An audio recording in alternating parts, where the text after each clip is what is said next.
Assalamualaikum warahmatullahi wabarakatuh. Perkenalkan, saya Muhammad Fauzan dari kelas TI 3. Saya merupakan ketua kelompok dari video bahasa Indonesia. Yaitu pertama saya sendiri sebagai ketua. Yang kedua ada Saya Bagas Setiawan dan saya Muhammad Ibrahim Bibi Putrayanda. Sebenarnya satu lagi ada kelompok kami, cuman berhalangan hadir, jadi tidak bisa mengikuti pembuatan video. Baik, langsung saja pada materi pembelajaran. Pertama itu adalah diksi. Diksi adalah suatu pemilihan kata yang tepat dan selaras dengan penggunaan dalam penyampaian sebuah gagasan atau cerita yang mengikuti gaya bahasa, ungkapan, dan pilihan kata. Maksudnya di sini adalah bagaimana seorang pengarang cerita atau penulis menyampaikan maksud yang disampaikan kepada pembacanya. Diksi memiliki fungsi diantaranya adalah yang pertama itu membuat pembaca atau pendengar dari karya sastra menjadi lebih mudah memahami apa yang dicoba untuk disampaikan oleh pengarang. Maksudnya, kata yang digunakan dalam sebuah kalimat itu berfungsi sebagai penyampaikan apa maksud dari seorang penulis kepada pembaca tadi. Jika ada kesalahan kata atau kata yang bermakna dua, itu akan membuat pembaca kebingungan dalam membaca sebuah kalimat yang kita buat.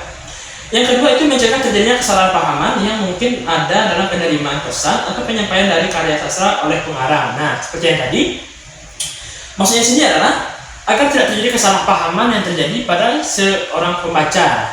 Makanya digunakan kalimat yang tepat dalam menggunakan konsep-konsep diksi. Yang ketiga itu membuat komunikasi yang terjadi di antara pengarang dengan penikmat karya sastra menjadi terasa lebih mudah dan efektif. Yang keempat, menjadi lambang dan ekspresi yang disampaikan secara verbal, baik itu untuk yang tertulis atau juga yang diucapkan. Karena dalam sebuah kalimat itu terdapat ada beberapa kata yang digunakan untuk secara tertulis, ada juga secara lisan. Gitu. Yang kelima, terakhir, yaitu membantu untuk membentuk ekspresi maupun juga gagasan yang lebih tepat agar bisa membuat pendengar maupun pembaca menjadi senang saat menikmati karya sastra tersebut. Nah, kembali lagi ke dalam konsep diksi, yaitu berguna untuk membuat pembaca karya sastra tadi atau sebuah kalimat menjadi paham apa yang kita sampaikan oleh pengarang. Baik, kita punya contoh di sini.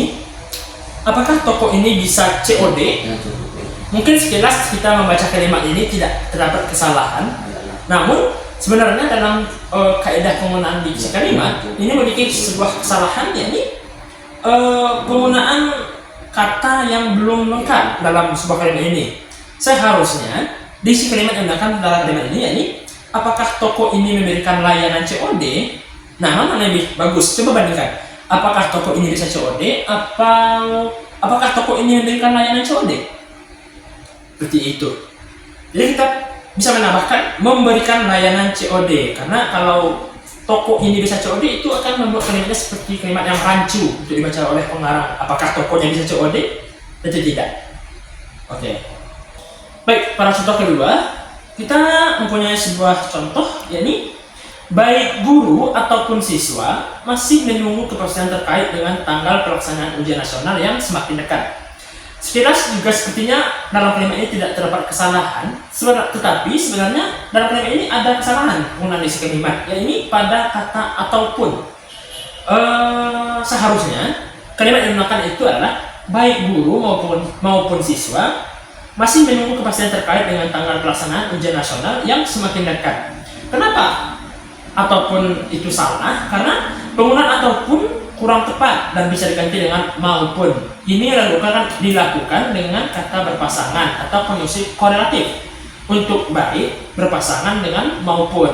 Nah, gitu. Makanya di sini diganti dengan baik guru maupun siswa, bukan ataupun. Gitu. Oke, kita dapat mengulik dari contoh kalimat yang digunakan oleh Bapak dosen kita, yakni kecelakaan terjadi saat ingin melihat saudaranya sakit di rumah sakit. Sekilas mungkin kalimat ini tidak terdapat kesalahan, namun dalam kaidah penggunaan diksi kalimat yang tepat dan benar, ini memiliki kesalahan pada kata melihat, karena melihat ini memiliki cakupan yang sangat luas. Seharusnya kita bisa mengganti kalimat ini dengan kata menjenguk. Oke, mari kita ganti. Kecelakaan terjadi saat ingin menjenguk saudaranya sakit di rumah sakit. Nah, coba bandingkan mana yang lebih enak didengar daripada kata melihat. Kecelakaan terjadi saat ingin melihat saudaranya sakit di rumah sakit, atau kecelakaan terjadi saat ingin menjenguk saudaranya sakit di rumah sakit. Gitu. Makanya penting sekali kita menggunakan diksi kalimat yang bagus agar maksud dari seorang pengarang atau penulis kalimat itu tersampaikan kepada pembaca kalimat yang kita buat tadi. Gitu. Ada juga sebuah contoh di sini. Itu rektor sedang melihat pembangunan gedung baru. Sekilas mungkin tidak ada kesalahan juga, tetapi di kalimat ini kita terdapat kesalahan, yaitu kata melihat. Seharusnya dalam melihat ini kita dapat mengganti kalimatnya dengan kata meninjau. Kenapa meninjau? Karena rektor adalah seorang yang mungkin yang memiliki kekuasaan, yang memiliki wibawa tertentu. Maksudnya agar kata melihat ini lebih memiliki sebuah rasa yang lebih tepat yang disampaikan kepada pembaca, kita dapat mengganti kalimat melihat ini dengan kata meninjau. Coba bandingkan. Rektor sedang melihat pembangunan gedung baru atau rektor sedang meninjau pembangunan gedung baru. Nah, tentu yang lebih tepatnya adalah dalam kata meninjau. Gitu. Yang terakhir ini adalah ada kata saudaranya meninggal saat melihat pertandingan bola di Jakarta. Sama juga, kita bisa mengganti kalimat melihat dengan kata menyaksikan, karena pertandingan bola itu lebih banyak penggunaan katanya dengan kata menyaksikan. Coba kita ganti ya. Saudaranya meninggal saat menyaksikan pertandingan bola di Jakarta. Nah, ini kalimat yang lebih bagus daripada kata melihat, karena melihat di sini memiliki banyak makna. EYD 5. EYD 5 adalah pedoman resmi yang dapat dipergunakan oleh instansi pemerintah dan swasta serta masyarakat dalam penggunaan bahasa Indonesia secara baik dan benar. Contoh pertama yaitu terdapat pada jurnal dengan judul Maharani L 2014 Perkembangan Moral pada Anak. Kesalahan pada jurnal ini adalah pada kata korber. Kesalahan yang terdapat pada jurnal tersebut yaitu pada penggunaan huruf kapital poin 8, yakni huruf kapital digunakan sebagai huruf pertama unsur nama gelar kehormatan, kebangsawanan, keagamaan, keturunan, atau akademik yang diikuti nama orang dan gelar akademik mengikuti nama orang. Yang diperbaiki yaitu huruf K pada kata korber seharusnya ditulis dengan huruf besar karena pada nama orang korber. Contoh kedua terdapat pada spanduk Ascel dengan judul paket internet Telkomsel. Berlaku pagi, siang, malam di semua jaringan. Lebih hemat sesuai kebutuhan. Kesalahan yang terdapat pada penggalan spanduk di atas yakni pada tanda koma pada EYD 5, tanda koma digunakan antara unsur-unsur dalam perincian berupa kata, frasa, atau bilangan. Yang diperbaiki seharusnya pada akhiran kata pagi, siang, malam dipisah dengan tanda koma karena termasuk dalam perincian pagi, siang, malam. Contoh yang terakhir yaitu spanduk Ascel dengan judul paket internet kuota utama aja. Kesalahan yang terdapat pada penggalan spanduk tersebut adalah penggunaan huruf kapital pada poin EYD 5. Huruf kapital digunakan sebagai huruf pertama semua kata. Yang harus diperbaiki huruf U pada kata utama seharusnya ditulis kecil karena tidak terletak pada awal kalimat kuota utama aja. Kalimat efektif adalah kalimat yang mampu menyampaikan pesan atau informasi secara singkat, namun tetap mencakup keseluruhan informasi yang diperlukan. Syarat dari kalimat efektif: 1. Singkat, hemat. 2. Mudah dipahami. 3. Tidak menimbulkan salah tafsir. 4. Sistematis. Contoh kalimat yang tidak efektif. 1. Surabaya adalah merupakan salah satu kota besar di Indonesia. Kalimat tersebut sangat tidak memenuhi syarat dari kalimat efektif. Yang kita bisa ubah menjadi kalimat efektif menjadi Surabaya merupakan satu di antara kota besar di Indonesia. Contoh kalimat yang kedua, demi anaknya Ibu Susi rela bekerja seharian.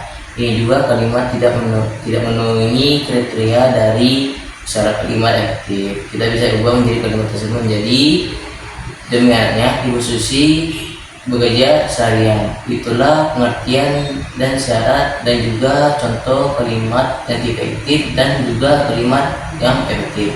Sekian dari saya. Baik, yang terakhir itu paragraf. Paragraf merupakan sebuah kesatuan pikiran yang tersusun atas suatu ide pokok yang disertai oleh beberapa kalimat pendukung.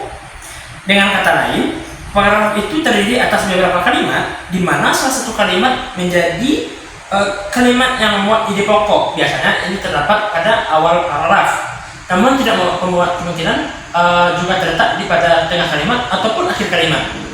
Dan sedangkan kalimat lain merupakan kalimat pendukung. Gitu.